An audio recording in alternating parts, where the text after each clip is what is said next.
나이 40세 중년의 남자입니다. 어엿한 한 가정의 가장 40대의 나이. 이 사람은 날 때부터 걷지도 못했고 결혼도 못했고 결혼을 못했으니 자녀도 없습니다. 혼자 사는 사람, 친구도 없고 늘 혼자 외롭게 그렇게 나이를 40을 먹어버렸습니다. 그에게 어떤 인생의 미래, 어떤 인생의 꿈도 없는, 희망이라고는 소망이라고는 찾아볼 수 없는 참으로 불쌍한 사람, 40세 된 중년의 남자. 그의 삶의 자리는 거리의 한 기퉁의 돗자리 위에서 늘 삶을 살아갑니다. 자세히 봐야, 신경 써서 보지 않으면 보이지 않는 모퉁이, 길 모퉁이에 돗자리를 깔고 늘 땅을 쳐다보면서 이렇게 살아가는 남자. 아침부터 저녁까지 그곳에 앉아 있으면서 그의 시선은 언제나 땅에 시선이 고정되어 있습니다.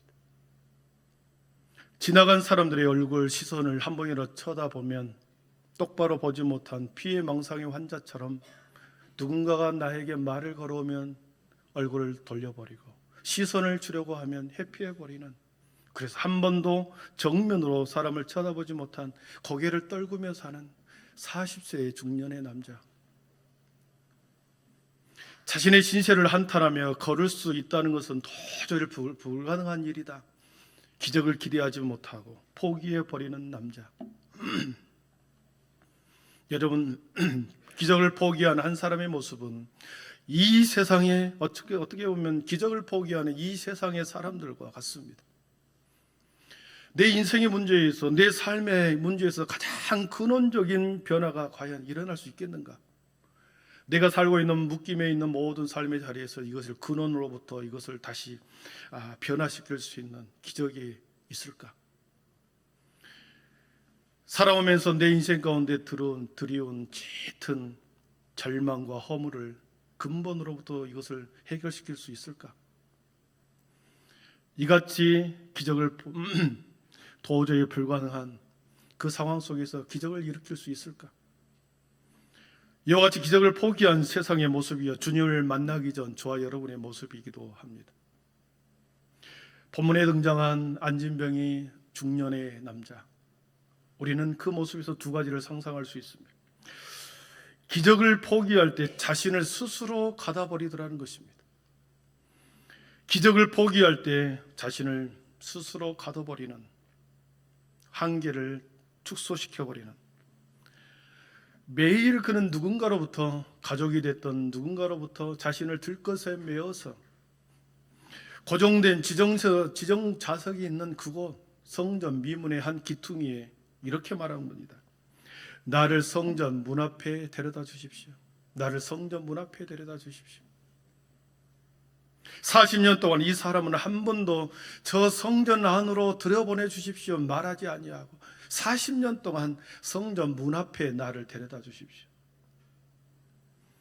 성전 안으로 들어간다는 생각은 하지 못하고 항상 성전 문 앞에 딱 고정 좌석에 그곳에 나를 데려다 주십시오.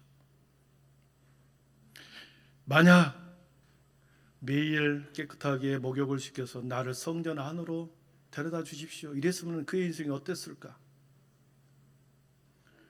기적을 포기한 사람의 생각은 자신을 늘 한계 상황에 가둬버립니다. 내 한계 밖의 상황이라고 한다면 그것을 뛰어넘지 못하고 스스로 그 한계 안에 갇혀 살아가게 되죠. 나는 고칠 수 없어, 내 인생은 여기서 이렇게 끝나는 것 같아요. 그리고 포기해버리는, 이렇게 살 수밖에 없어요. 스스로 한계 상황을 정해버리는 거죠. 성전에 들어가려고 하는 어떤 노력도 없이 그의 마음의 상태를 보여줍니다. 항상 성전 앞에 나를 데려다 주십시오. 그 거지는 그렇게 생각한 거지요. 성전 안으로 들어가는 사람들은 매일 정해진 시간마다 기도하러 들어가는 그 사람들은 배가 부르고 시간이 많고 할 일이 없는 사람들이나 가서 찬송하고 기도하고 예배하지. 나 같은 사람, 근근히 먹고 살기에 급급해 있는 나 같은 사람은 성전에 들어가는 것이 사치다. 스스로 자격지심에 빠져서 나같이 냄새나고 나같이 볼품없는 사람이 성전에 들어간다고 하는 것은 가당치 않는 거다. 스스로 생각을 닫아버린 거지. 이처럼 스스로 자신을 가둬버리고 살아가고 있는 한 중년의 남자. 사랑하는 성도 여러분, 혹시나 여러분이 내 인생 가운데 도저히 나는 안 돼, 나는 못해, 나는 할 수 없다, 이런 부정적인 생각으로 혹시나 여러분이 갇혀 있지는 않습니까?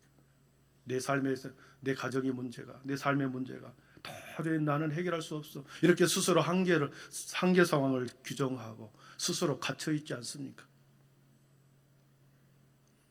오직 이 안진병이 거저는 오늘 하루 살아가는 데 필요한 서푼의 돈을 구하면서 거기에 앉아 있습니다.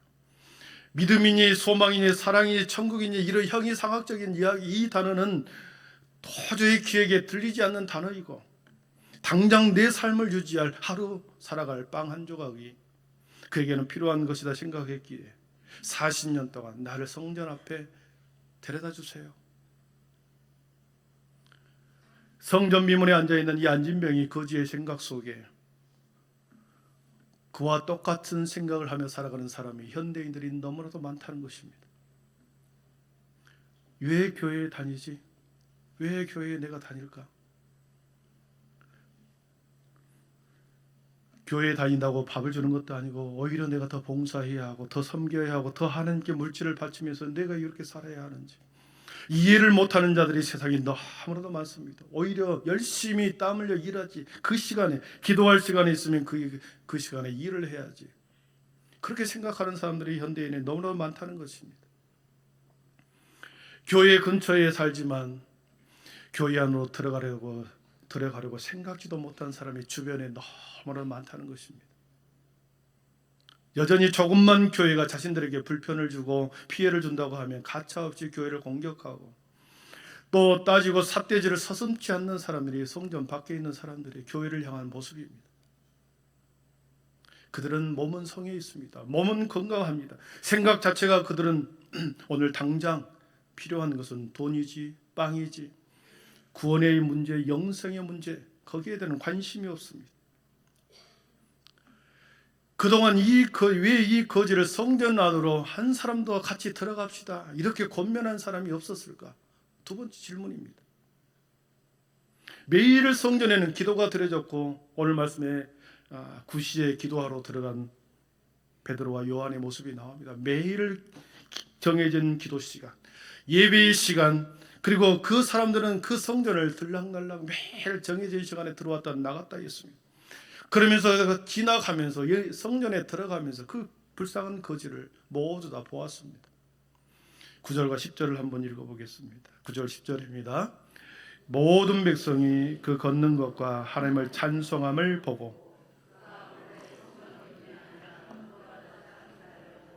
그에게서 매일 기도하러 들어가고 매일 예배하러 들어가는 사람, 이 사람이 성전 밖에서 구걸하는 사람인 걸 다 알았습니다. 모든 백성이 다 알았습니다. 그런데 그의 손을 붙잡고 성전에 들어갑시다, 한 번도, 한 명도 권면하는 사람이 없었습니다. 사랑하는 성도 여러분, 이 초대교회가 막 태동하는 그때 일어난 이 사건을 성경은 기록하고 있습니다. 성전 미문에 앉은 이 안진뱅이는 단지 안진뱅이가 아니라 예수님 당시에 유대인을 대표합니다. 영적으로 죽어있는, 영적으로 눈이 가리고 주저앉아 있는 유대인들을 상징합니다. 40세가 된 그 거지는 방황과 불순종으로 광야에 40년 동안 헤매이고 살았던 이스라엘 백성들의 자아상을 그 한 사람에게 보여주는 겁니다. 성전 앞에 방치된 안진병에 대한 성전 중심의 유대 종교는 이 안진병에게 어떤 도움을 주지 못했습니다. 이 유대 종교라고 하는 것. 그러나 초대교회가 세워지기 직전에 이 유대교회의 성전은 화석화된 종교, 형식화된 율법에 갇혀진 종교에 빠져 있었던 거죠. 성령과는 상관이 없이 율법화된 성전 종교에 불과했다는 거죠. 그래서 그 안진병에게 그 어떤 누구도 손을 내밀어 성전에 들어가서 구원의 말씀을 들읍시다, 한 번도 초청하지 못했습니다. 여러분, 유대 종교 안에서 행해지는 성전의 제사, 유대 종교 안에서 행해지던 성전의 기도는 종교 행위에 불과했던 거죠. 종교 행위. 사람의 영혼이니 사람의 생명이니 하나님에 대한 구원과는 상관이 없이 율법에 갇혀 있는 바리새인의 종교 생활, 그 이상 그 이하도 아닌 종교인에 불과했다는 것입니다. 혹시나 우리가 매일 성전에 오지만 율법에 빠져서 종교인으로 종교 행위에 불과한 종교인이 아닌지, 유대 종교에서 새롭게 대안으로 등장한 초대교회가 창조적인 새로운 대안의 공동체가 등장합니다. 이것이 초대교회이죠. 기존에 있는 유대 종교와 새롭게 등장한 초대교회. 이 초대교회는 성령의 공동체였고 예수 이름에 권세 아리는 예수님의 공동체였습니다. 성령의 충만한 세술에 취한 사람들의 모임, 새로운 초대교회.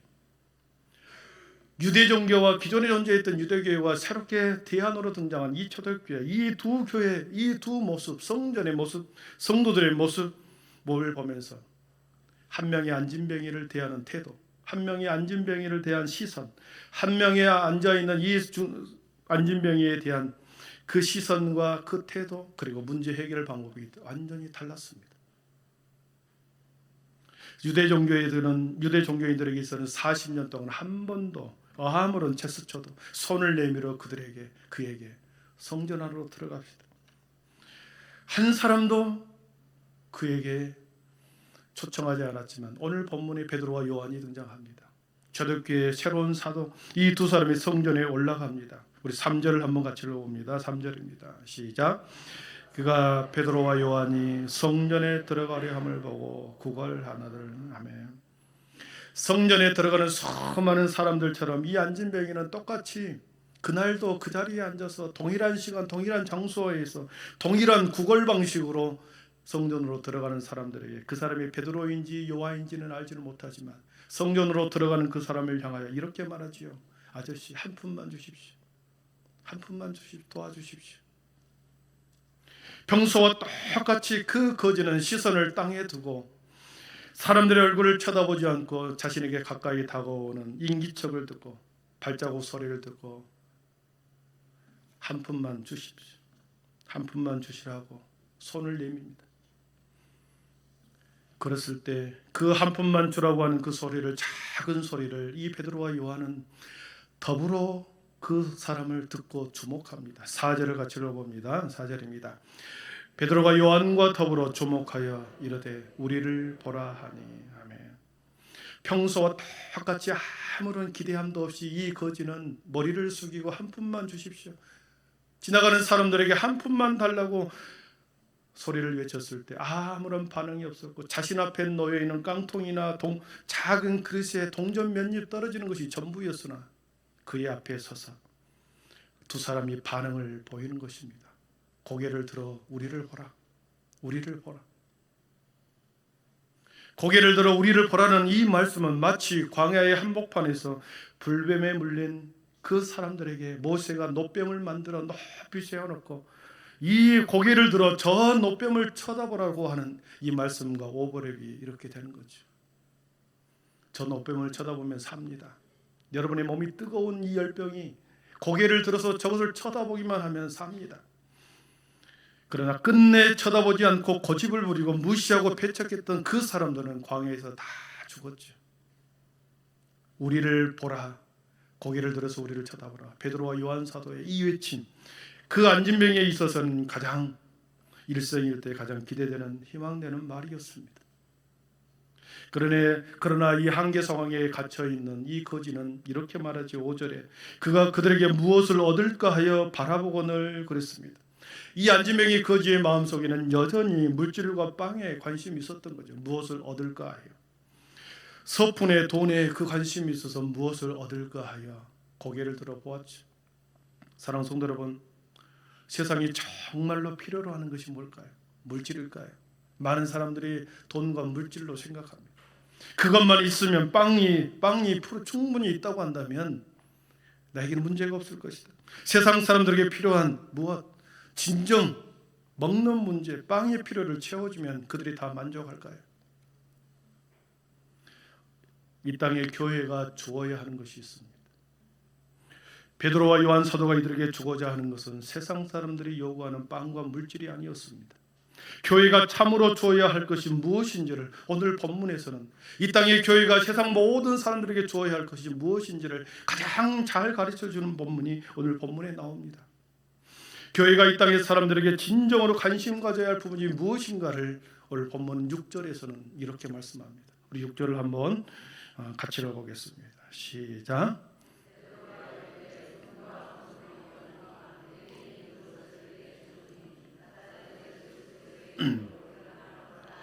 예, 우리 중고등부 친구들이 한번 읽어보겠습니다. 중고등부 친구. 자, 핸드폰 그만하고. 자, 6절 고개 들고 시작.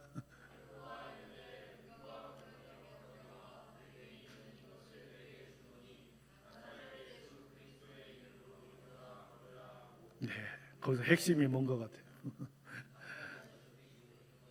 네, 나사렛 예수 그리스도의 이름으로 일어나 걸으라. 예, 그렇습니다. 이 땅의 교회가 주어야 할 가장 중요한 핵심이 이 말씀입니다. 사람들은 돈을 요구하지만, 사람들은 물질을 요구하고 건강을 요구하지만, 교회가 그 사람들에게 줘야 할 유일한 것은, 여러분, 성령의 사람은 물질에 관심이 있는 것이 아닙니다. 성령의 사람은 영혼과 생명에 가장 먼저 관심이 가 있습니다. 가진 것으로 사람을 판단하지 않냐고, 없는 것으로 그 사람을 무시하지 않고, 그 사람 속에 있는 영혼, 그 사람 속에 있는 하나님의 형상, 생명에 초점을 맞춘다는 것입니다. 이것이 초대교회의 영성의 가장 중요한 초점이죠. 기존의 유대 종교에서는 생명에는 아무런 관심이 없었습니다. 기존 유대 종교 속에는 사람의 영생이라든지 하나님, 사람 속에 깃든 하나님의 형상이라든지 이런 것에는 관심이 없었습니다. 그러나 초대교회의 사도와 성도들은 생명, 영혼에 관심이 있었다는 것이죠. 비록 내 주머니에 금과 금은 없으나 나에게 있는 것이 있다. 내게 있는 것이 무엇인지, 불쌍한 영혼에게 내가 줄 수 있는 것이 무엇인가를 보았고, 그 베드로와 사도 요한은 그에게 고개를 들라 하면서 예수 그리스도의 이름의 권세를 가지고 교회가 세상에 줄 수 있는 예수의 이름으로 주어야 하는 이 복된 명령, 일어나 걸으라고 하는 이 명령, 이 선포였습니다. 저항할 수 없는 이 복된 명령을 교회가 담대히 선포하는 것, 하늘 보좌의 우편에 계신 우리 주님의 능력, 그 권세와 능력을 이 땅에 실현시킬 수 있는 유일한 통로는 주님께서 우리에게 명령한 일어나 걸으라고 하는 명령을 선포하는 것입니다. 교회의 존재 이유는 능력의 이름 예수의 이름으로, 예수 이름을 선포하여 일어나 걸으라. 사랑하는 성도 여러분, 질병으로 인해서 좌절하고 있습니까? 물질로 좌절하고 있습니까? 무능력함으로 좌절하고 있습니까? 내 인생이 어디로 가야 할지 알지 못하는 곳에 좌절하고 있습니까? 일어나 걸으라고 하는 이 명령은 이미 예수님께서 요한복음 5장에서 한번 그 말씀을 하셨습니다.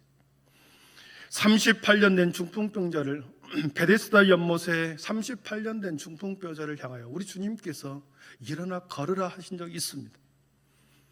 5장 8절에 보면, 요한복음 5장 8절 9절에 보면 예수께서 이르시되 일어나 내 자리를 들고 걸어가라 하시니 그 사람이 곧 나아서 자리를 들고 걸어가니라.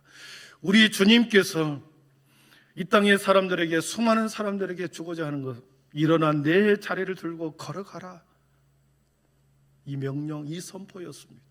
이 선포를 그대로 제자들이 이 안진병이에게 말씀하시는 거죠. 일어나 걸어라. 세상에 얼마나 많은 사람들이 스스로 세계에 갇혀서, 한계상에 갇혀서 일어나지 못하고 있습니다. 교회 성도들도 마찬가지입니다.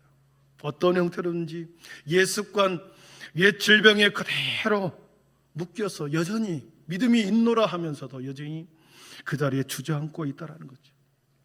사랑하는 성도 여러분, 한 걸음도 걸어가지 못하고 과거의 쓴뿌리 속에 갇혀 있고 관계의 영묘이고 상처의 영묘이고 있는 그들을 향하여 교회가 줄 수 있는 유일한 것은 예수 그리스도의 이름으로 일어나 걸으라고 하는 명령입니다.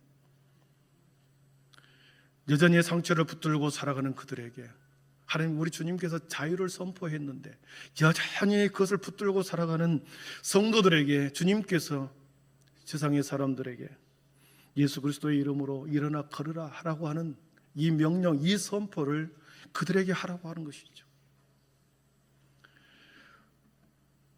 예수의 이름의 권세를 가지고 선포하여 내 질병아 예수의 이름으로 떠나가라. 내 과거의 상처들아 이제는 더 이상 그 상처라 나를 묶지 못하고 이제 예수의 이름으로 떠나가라. 관계의 영매로 인해서 묶여있는 나의 삶이 예수 그리스도의 이름으로 그 묶임들이 풀려져가라. 우리 친구들은 미래에 대한 두려움이 많을 것입니다. 청년들, 중고등학교 친구들 미래에 대한 두려움이 많습니다. 교회에서는 성경은 뭐라고 말합니까? 예수 그리스도의 이름으로 명하노니 일어나 걸어가라 묻습니다. 나를 묶고 있는 부정적인 것, 아픔들, 상처들, 관계들, 미래에 대한 두려움 모든 것에서 예수 그리스도의 이름으로 일어나 걸어가라 말씀하십니다. 사랑하는 성도들, 믿음은 선포입니다. 따라해 보겠습니다. 믿음은 선포다. 믿음은 선포다. 믿음은 선포입니다. 그렇습니다. 알 수 없는 내 시간 앞에, 내 앞에 어떤 일이 벌어질지 알 수 없으나 믿음으로 선포하고 나가는 것. 선포하고 나갈 때 어떤 일이 벌어졌습니까? 결론적으로 7절, 8절에 이렇게 말씀합니다. 우리 같이 읽어봅니다. 오른손을 잡아 일으키니 발과 발목이 곧 힘을 얻고 뛰어서서 걸으며 그들과 함께 성전으로 들어가면서 걷기도 하고 뛰기도 하며 하나님을 찬송하니. 아멘. 40년 동안 결박으로 묶고 있던, 흉하게 결박으로 묶여있던 그 두 다리가 풀어지는 역사가 일어났고 한 번도 성전 안에 들어가지 못했지만 이제 사도들의 손을 붙들고 성전으로 들어갔다고 그랬습니다. 여러분, 유대교에서는 결코 한 번도 경험하지 못한 율법주의 신앙 안에서는 경험하지 못했으나 초대교회 성령의 역사 가운데서 마침내 그가 성전으로 들어온 경험,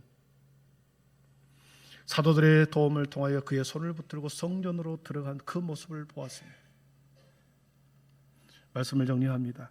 사랑하는 성도 여러분, 다음 세대 친구들, 40살이 되는 이 안진병이 거지가 성전 미문에 앉아 한 번도 들어가 보겠다고 꿈을 꾸지도 못했던 성전으로 들어갔습니다. 무엇 때문입니까? 예수 그리스도의 이름의 권세를 가지고 일어나 걸으라고 하는 이 명령과 선포에 따라서 그애가 그런 경험을 하게 되었다는 거죠. 하나님의 꿈이 여러분에게, 우리 교회 안에 어떤 꿈이 있을 수 있니? 우리는 각자의 꿈은 다 다를 것입니다. 그러나 그 두려움 속에 그 꿈을 이루기 위한 많은 노력과 두려움이 있을 것입니다. 그러나 말합니다. 일어나 걸어가라. 일어나 내 침상을 들고 걸어가라. 상황이 어떠하든지 어떠하든지 어떤 환경 상황이 여러분을 묶고 있든지 일어나 걸어가라 말씀합니다. 그 명령 앞에 순종하고 한 걸음을 걸어 나아갈 때 우리에게 길이 열리고 새로운 세상이 펼쳐질 줄 믿습니다. 믿음은 선포고 날마다 선포하며 나가십시다. 나는 하나님의 위대한 자녀다. 나는 하나님의 위대한 자녀다. 나를 결코 해할 자가 아무도 없다.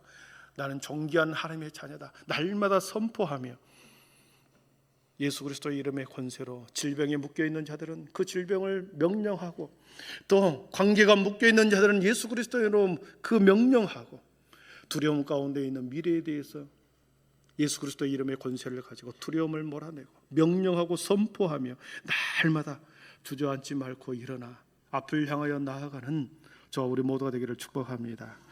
기도하겠습니다.